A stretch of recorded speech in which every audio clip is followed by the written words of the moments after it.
Hey everybody, and welcome back to another episode of Hard Questions with Elena, and welcome back to part 2 of our little mini-series that we started last week about can we prove that the Bible is true, or what evidence do we have for the historical accuracy of the Bible.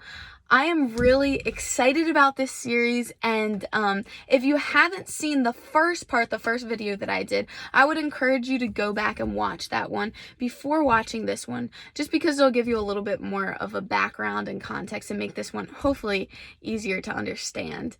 But I am really excited.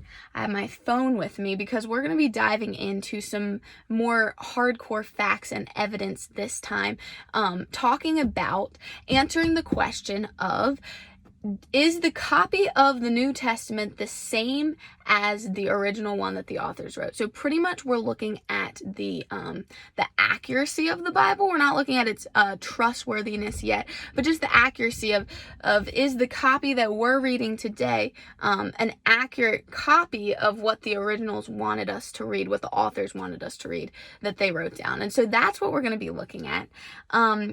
And so we're just going to dive right into it. I hope you guys are excited to get into it with me.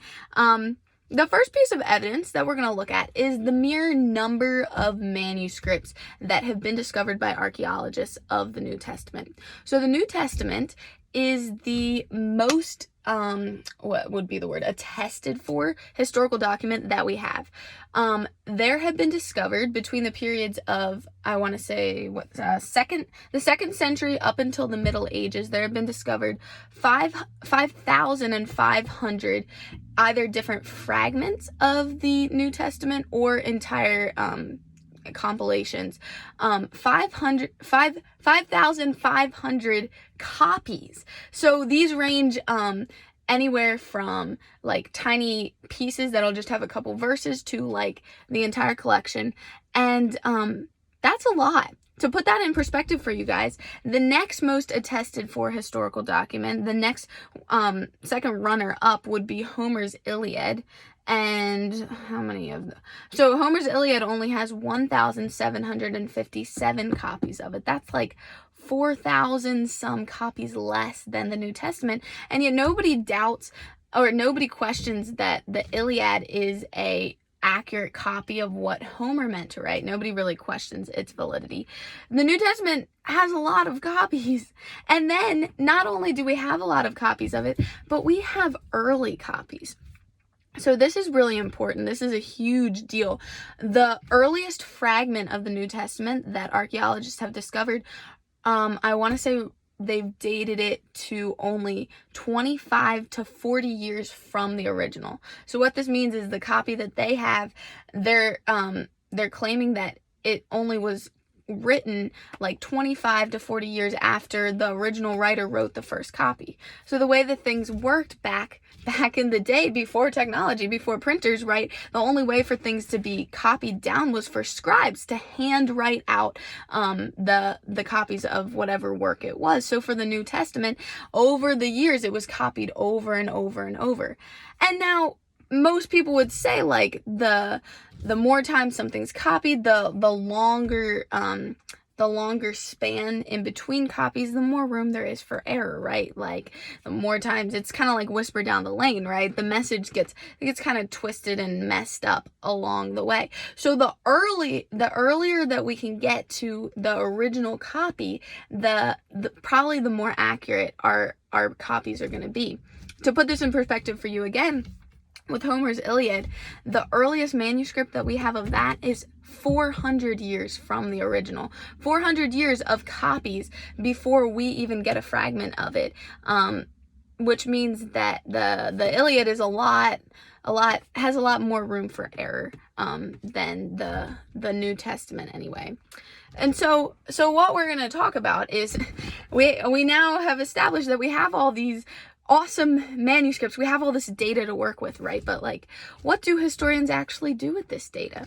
So what they do is they'll take these manuscripts and fragments of manuscripts and they'll line them up next to each other. And what they can do is cross-check. So they're going to look at this fragment of John, and they're going to look at another fragment of John and say, is there a period here in this one? And then, oh, there's not in this one. And then, oh, this one over here has, this word instead of this word. And they're going to compare, and they're going to come up with things that are called textual variances. So differences between all the texts. And then they're going to take all of those and compare them to the Bible that we're reading now and say, oh, where's the period in our Bible? And what they've come up with is that there are about 200,000 textual variances amongst the New Testament works. 200,000 places where there's differences. And they look at those and they kind of guess at what the original would have actually said based on the amount of copies that have the period here versus the amount of copies that have it here and how early they are, and they think all that type of stuff through. And at the beginning, 200,000 variances, that seems like a lot. I would, be like, oh, we might not have a very accurate copy. But here's the deal with those variances.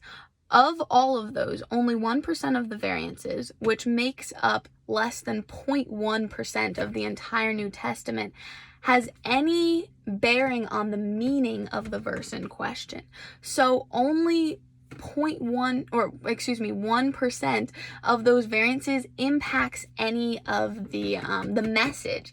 The other variances are things like a lot of punctuation, a lot of maybe differencing in spelling and stuff like that. It's the same word, it might be spelled differently, it might be punctuated slightly differently.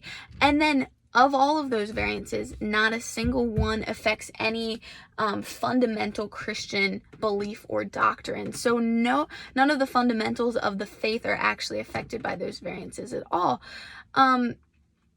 What this means is that yes, there are slight differences in the copies that we have, but scholars have concluded that overall, the New Testament is the most accurate document that we could possibly have historically. We're never going to be able to prove it 100% that every word that we're reading today is exactly how it was written down back then, but compared to any other work, you would not be able to read Aristotle or Plato or Homer or any of the works, the ancient texts that we trust and we read today, if you didn't trust the New Testament, because it's way more attested for than any of those.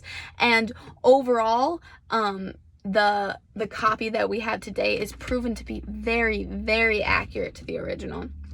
So across the board, Christian and non-Christian scholars alike all accept the New Testament that we have today as a reliable historical document. That is where we're going to stop for today. I know I was talking really fast and cramming in a lot of information into one getting longer video, but pretty short. So I hope that you guys have enjoyed just hearing some of these numbers and my reasoning a little bit here. Hopefully this has helped you, and I'm really excited next video to dive into not only is what we're reading an accurate copy, but is what the authors wrote true? Did they record history accurately? That's what we're going to be looking at next time. So stay tuned for that video. And I will see you guys next week. Remember, if you have a hard question, you can always email it to me. My email address is hardquestions.withelaina@gmail.com. I love to hear from you guys. I know I said at the end of every video, but please send me your hard questions and I'll make them into more videos to keep addressing stuff with you guys. Bye. Have a great week. I'll see you later.